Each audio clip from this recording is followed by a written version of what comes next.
بادشاہ نے خود کو سب سے طاقتور سمجھا، مگر حضرت بہلول دانا رحمۃ اللہ تعالی علیہ کے ایک سوال نے سب کچھ بدل دیا۔ بغداد کی گلیوں میں ایک سادہ لباس میں ایک شخص گھومتا تھا۔ لوگ اسے دیوانہ سمجھتے تھے، مگر حقیقت میں وہ بہلول دانا رحمۃ اللہ تعالی علیہ تھے، حکمت کے سمندر۔ ایک دن بادشاہ ہارون رشید نے حضرت بہلول دانا کو بلایا اور کہا، بہلول تم خود کو دانا کہتے ہو، بتاؤ سب سے بڑا بادشاہ کون ہے؟ حضرت بہلول دانا رحمۃ اللہ تعالی علیہ مسکرائے اور بولے، وہ جو اپنی قبر میں بھی سکون میں ہو۔ دربار خاموش ہو گیا۔ بادشاہ کے چہرے کا رنگ بدل گیا۔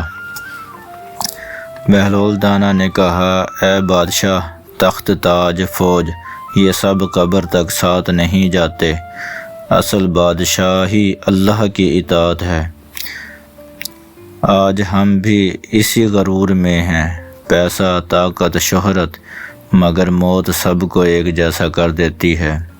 اگر دل کا سکون چاہیے تو عاجزی اختیار کرو اور اللہ کو راضی کرو۔